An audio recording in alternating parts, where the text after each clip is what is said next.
welcome back to New Day, everybody. A follow-up on the story we brought you exclusively about Congressman Steve Cohen. Remember tweeting with a young model during the President's State of the Union address at the time?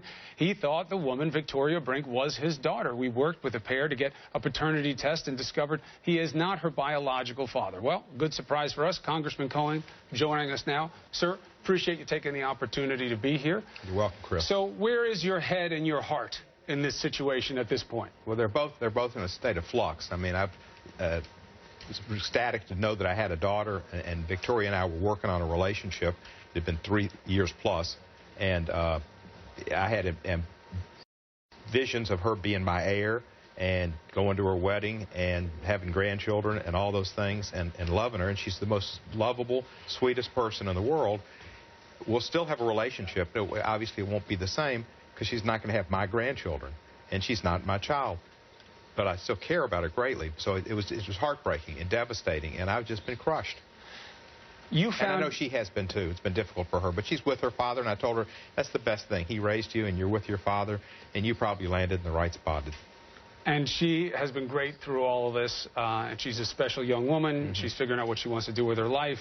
She obviously developed a very strong bond with you, which you found out about through her mom, to be clear, right? Right. Her mom I called her mom, and she said that every time she looked at Victoria, she saw my face and said I'd lifted a great burden off of her, and the only other person she'd shared this with was Victoria a year earlier and with her previous husband, Frank Sinatra Jr. So there's something happened to Cynthia, and Victoria needed a body part. They could go to the source. I guess at that point, that was it. Now, interestingly, when this first happened, it seemed like a no-brainer. Oh, here's another lawmaker caught doing something naughty. And you tell me if this was intentional. You seemed to take a little bit of heat early on, while it seemed now, understanding everything, you wanted to shield Victoria, right? Because you had a great and 100% defense to the situation, but you held it for a while at first. Why? For her. I mean, she had not revealed to her father that she thought I was her father, and that would be a difficult thing to do, and she and her mother didn't want to do it until absolutely necessary. And so I didn't have the right to come out and say, I mean, I could have come out and said, listen, I'm her father, but that wouldn't have been right. That was her decision. So I would have taken all the slings and arrows that were thrown at me and was doing that until absolutely necessary. And it got to the point where we knew it was going to be in Texas and it had grown national. Was that difficult for you? I'm sure you had advisors around you saying, you got to tell them, Steve, we can't take this. Right. I had political advisors to say, just come out and say it. And I said, I can't do that. I'll take whatever political consequences there are with that, unless it comes to the point that she tells her father, and that's her decision. Must have been important to her, because Victoria has spoken about how she watched that, and it meant something to her that you really were putting her first. Well, she was first in everything I did for the last 3 years. I mean, whenever I went any place, she was a person I thought about. I tweeted her from everywhere I went, tried to explain about the consequences of visits I made to Holocaust locations, to places in the world, to get a perspective, and sent her gifts from everywhere because I wanted her to be part of them. She was my daughter, and she was my family. She was my only family. I've found this story very fascinating. We've spoken before. We keep saying we've been following it. It was me. I've been very fascinated with this. I met with Victoria. We wanted to do a big story about this because I thought it was so interesting about how perception is not always reality. But this has been difficult for you. You love Victoria. You love your bond with her. You don't like talking about this. Well, I thought it should have been personal, and Victoria particularly.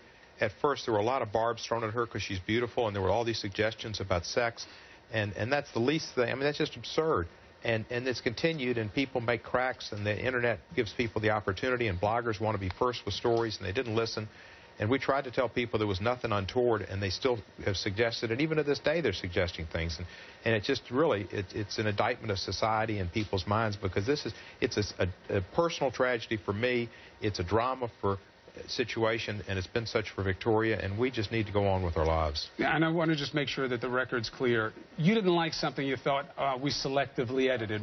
What bothered you? Because I want to help you with that. Well, thank you. I thought it should have been clear that Victoria's mother, which we did today, is who told me that I was her father, and Victoria too, because some people got the impression I looked at a Facebook page and Googled her and just decided she was, and that's not true. Mm-hmm.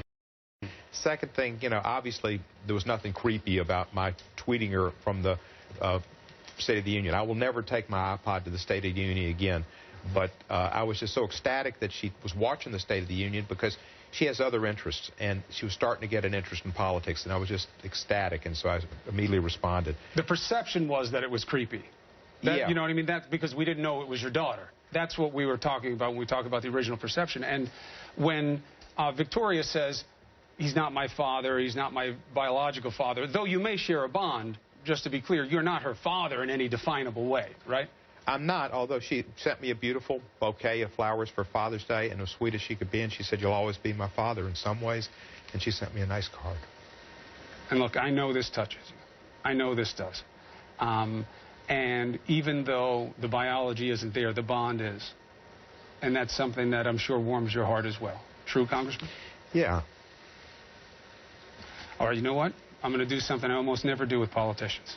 I'm going to give you a break on this and let us move on, because you want to talk about the work of being a congressman, right? Yeah, I don't want to be John Boehner. On a lot of levels, because I know that about you. Although you have good reason to cry and be emotional about this. I know she's important to you, and I appreciate you coming here to talk about her. But let's talk about politics, okay? We have all this going on in the country right now about stand your ground and race in America. And that's something that's bringing a lot of tears and hurting a lot of hearts of people in this country. That matters to you as well. What do you think should be happening in the country right now? I think the discussion that President Obama started is terribly important. I wanted it to start back in 2008. I passed a resolution to apologize, the first one ever, for slavery and Jim Crow. There are still vestiges of slavery and Jim Crow that exist in this society, and that we need to deal with those vestiges. It was my hope that the Senate would have passed an identical resolution, and we could have had a major event in joining those two in the Rotunda or in the Emancipation Hall. And I was thinking that Bill Clinton would have been the perfect person, or possibly your father, to lead the discussion of race in America and to have a dialogue and a meeting and a discussion. It didn't happen because of some issues with the Senate concerning reparations. There are other things we can do. The president needs to look at the prison population, and I've written him about this and talked to General Holder. There are a lot of people in prison that don't need to be in prison. Most of them are African Americans. On crack and cocaine, we've changed the law from a ratio of 100-to-1 for crack to cocaine to 18-to-1. So there's a public policy difference in this country, and people serving sentences under a public policy that no longer exists. Those people should be out of prison. There are people in jail for marijuana possession. Disproportionate members of African Americans are arrested, even though the same proportion smoke marijuana. The law reads like a good thing, but it's applied in a way that you say is unfair. It is applied racially, and that's been, ACLU just did a study on this. That needs to stop. And people don't need to be incarcerated for things that ruin their lives later, stop them from getting housing, stamps, college educations. Racial justice is far away from happening, and some of it can be through legislation. And the president can start some of it with a dialogue on drug laws and on who's in prison and who shouldn't be in prison, and using his commutation power. So the hope is that as we move away from the Zimmerman case, we move to these issues that are real and present in everyday life.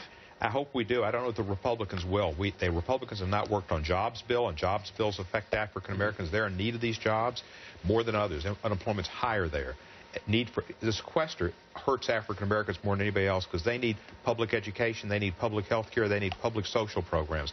They're not getting them. So the whole culture in Washington now is messaging, and it's not considering those who are the least fortunate of us, and that needs to be our priority. And they happen to be, they're white and black, but majority of blacks have needs for benefits because of the vestiges of Jim Crow. Well, hopefully all of you down there in Washington are watching what's going on in the country, and it's something that you realize needs resolve. Congressman Steve Cohen, appreciate you being here. Thank you, Chris. It's so nice to be with you today. Thanks for taking the opportunity. Look forward to having you back here on New Day.